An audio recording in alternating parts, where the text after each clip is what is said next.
1962 ஆண்டு நவம்பர் மாதம் 15ஆம் நாள் இந்திய சீன போர் முடிவடையும் தருணம். இந்திய ராணுவம் கிட்டத்தட்ட தோல்வியடையும் நிலையில் இந்திய ராணுவ வீரர்கள் தேசத்தின் தோல்வியை ஏற்றுக்கொள்ள முடியாமல் தங்கள் தலைமையகத்துக்கு திரும்பிக் கொண்டிருந்தார்கள். அச்சமயம் கார்வால் ரைபிள்ஸ் படைப்பிரிவைச் சேர்ந்த ஜஸ்வந்த் சிங் ராவத், திரிலோக் சிங் நேகி, கோபால் சிங் ஆகிய 3 பேரும் போர்க்களத்தில், அதுவும் வலிமையான சீன ராணுவத்திற்கு எதிராக ஒரு அதிரடி முடிவெடுத்தார்கள். சீன ராணுவத்திடமிருந்து மீடியம் மிஷின் கன்கள், MMG ரக துப்பாக்கிகளை கைப்பற்றி இந்த ஆபத்தான வேளையில் ஜஸ்வந்தும் திரிலோக்கும் கடுமையாக போராடி சீன ராணுவத்தினரை தெரிக்க விடுகின்றனர். ஆனால் சீன ராணுவத்தின் எதிர் தாக்குதல்களால் திரிலோக் சிங் நேகி, கோபால் சிங் ஆகியோர் போர்க்களத்திலேயே வீரமரணம் அடைகின்றனர். இப்போது ஜஸ்வந்த் சிங் ராவத் மட்டும் ஒற்றை ஆளாக போரை தொடர்கிறார். கடும் குளிர், விரைக்கும் எலும்புகள் என தனி ஒரு ஆளாக போராடுகின்றார்.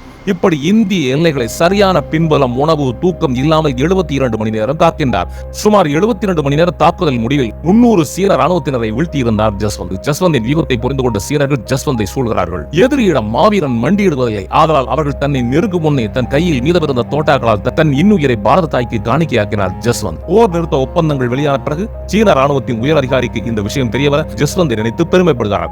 அவர் வீரத்தை கௌரவிக்கும் விதத்தில் ஜஸ்வந்தின் வெண்கல சிலையை அவர் காவல் காத்த நோர்னாங்கில் நிறுவுகிறார்கள் சீனர்கள். இன்று அந்த இடத்தில் நம் பாரத தாயின் தவப்புதல்வனுக்கு தினமும் அஞ்சலி செலுத்துகிறார்கள் நம் இந்திய ராணுவத்தினர்.